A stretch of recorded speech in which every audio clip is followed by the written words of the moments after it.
Martes po na umaga mga kapatid, pwede na kaya tayo mag-beach? Wow, naku, nandun pala. Talaga namang may pasabog pala to si Tito Alvin, kaya naman pala spills kahit kung pwede na mag-beach ang buong pamilya, kagaya ng ating resident meteorologist weather, Tito Alvin, na laging may panahon para sa'yo, Tito Alvin. Umuwi ka na, Alvin. Di na kami galit sa'yo. Yan, good morning, Mami Dims, at good morning mga kapatid. Yan, nalapit na po tayong buhay. Pero, nandito pa rin tayo sa Baler, Aurora. Pwede na po tayong mag-beach para mabawasan natin yung init ng panahon or mapapreskuhan tayo. Pero galiin po natin ang pagdadala at paggamit ng sunblock dahil mas titindi pa po ang init ng panahon. Nandito nga tayo sa Baler, Aurora. Ganito pa aga, may mga nakalusog na o may mga nagsisurfing na. Pasikat pa lamang po yung ating araw. May kalamigan pa rin po sa gabi at madaling araw dito. Pero, pamayang tanghali, habang umakyat pa yung ating araw, is mas titindi pa po ang init ng panahon. Kasabay na rin po yan ng pag-anunsyo, pag-asa, kahapon ng opisyal na pagtatapos ng amihan. At yan nga din po yung ating pagsisimula ng panahon ng tag-init o yung ating tinatawag na hot, dry season. Ang ibig sabihin po niyan, mas titindi pa po ang init ng panahon sa mga susunod na araw at sa mga susunod na linggo. Pinakamainit po yan sa huling bahagi ng Abril hanggang unang bahagi ng Mayo. At posibleng po umabot sa mapanganib na heat index o dangerous level na heat index sa ating panahon.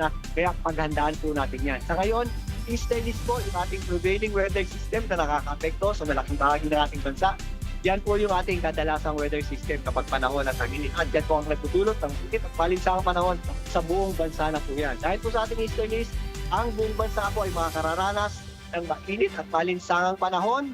At lalong-lalo na po sa mga areas na kapatagan gaya po ng mga areas ng Cagayan Valley, yan po sa Central Luzon, mas mainit din po sa mga highly urbanized cities gaya ng Metro Cebu at Metro Davao. Wala naman tayong inaasahang malawakang pag-ulan sa malaking bahagi nating bansa, maliban lang sa mga posibleng isolated o yung mga pag-ulang hindi naman masyadong tumatagal na kadalasang nangyayari tuwing hapon at gabi. Sa Metro Manila naman, magpapatuloy din po ang matinding init ng panahon. Nakakadagdag din po sa init yung mga naglalaki ang gusali at simentadong lugar.